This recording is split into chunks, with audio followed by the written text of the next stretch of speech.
Hello everyone and welcome to our channel daily news update. तो आज हम बात करेंगे इंडिया के इंपोर्ट और एक्सपोर्ट के बारे में। जैसा हमारी गवर्नमेंट कह रही है कि हमें आत्मनिर्भर बनना होगा, तो क्या हम उस तरफ जा रहे हैं? और अगर हम आत्मनिर्भर बनने जा रहे हैं तो हमें और कितना काम करना है, अभी कितना टाइम लगेगा और अभी हम कितना पीछे हैं। तो चलिए सबसे पहले जानते हैं कि इंपोर्ट और एक्सपोर्ट होता क्या है। इंपोर्ट वो होता है जब हम कोई सामान बाहर की कंट्री से खरीदते हैं अपने देश की ज़रूरत को पूरा करने के लिए, और एक्सपोर्ट वो होता है जब हम अपने देश में बना सामान दूसरे देश में बेचते हैं। और अगर किसी कंट्री में इंपोर्ट एक्सपोर्ट से ज़्यादा हो जाता है तो उसे हम ट्रेड डेफिसिट कंट्री कहते हैं, और अगर एक्सपोर्ट इंपोर्ट से ज़्यादा हो जाता है तो उसे हम ट्रेड सरप्लस कंट्री कहते हैं। और अगर हम इंडिया की बात करें तो इंडिया 2002 से अब तक ट्रेड डेफिसिट कंट्री ही है। इसका मतलब ये है कि इंडिया इंपोर्ट ज़्यादा करता है एक्सपोर्ट से। तो आप जानते हैं कि वर्ल्ड में टॉप एक्सपोर्टिंग कंट्री कौन सी है? जो एक्सपोर्ट में नंबर 1 पर है वो चाइना है। वर्ल्ड में सबसे ज़्यादा एक्सपोर्ट चाइना करता है, और यूएस नंबर 2 पर है एक्सपोर्ट करने में, और वहीं इंडिया नंबर 13 पर आता है एक्सपोर्ट करने में। तो चलिए अब देखते हैं कि इंपोर्ट करने में कौन कौन सी कंट्री सबसे आगे है।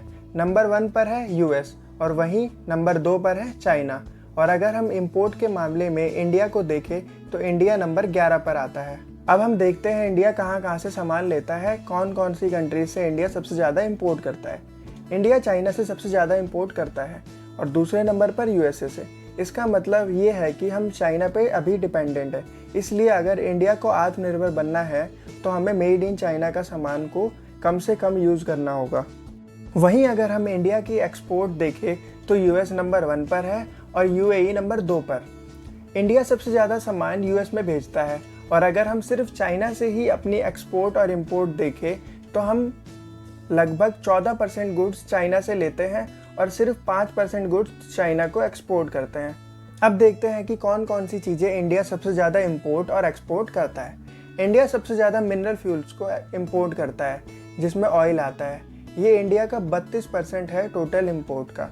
और जेम्स और प्रीसियस मेटल नंबर 2 पर आते हैं, जो इंडिया का लगभग 12.5% है टोटल इंपोर्ट का, जिसमें गोल्ड और सिल्वर भी आते हैं। और नंबर 3 पर हम इलेक्ट्रिकल इक्विपमेंट्स को इंपोर्ट करते हैं, जो लगभग 10.5% है इंडिया के टोटल इंपोर्ट का।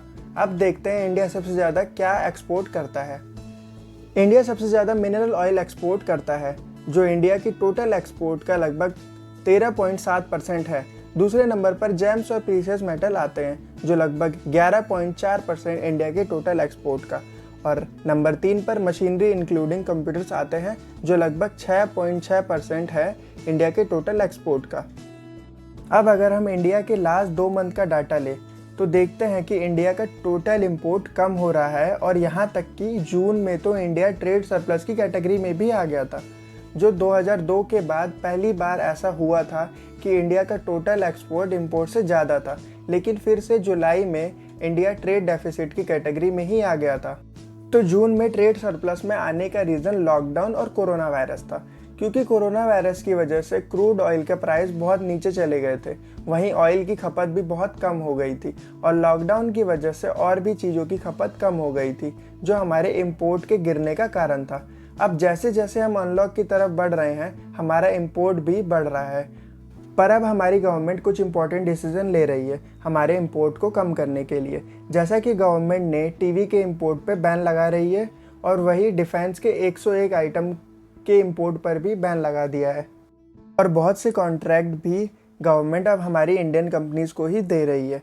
और यही नहीं, इंपोर्ट पर गवर्नमेंट अब चार्जेस भी बढ़ाने वाली है, ताकि हम ज़्यादा से ज़्यादा मेड इन इंडिया प्रोडक्ट का यूज़ करें। तो ये हमारी भी जिम्मेदारी बनती है कि हम जितना made in India product use कर सकते हैं उतना यूज़ करें और इंडिया की ग्रोथ में पार्टिसिपेट करें। तो बस आज के लिए इतना ही। मिलते हैं नेक्स्ट वीडियो में। Subscribe to our channel for more update.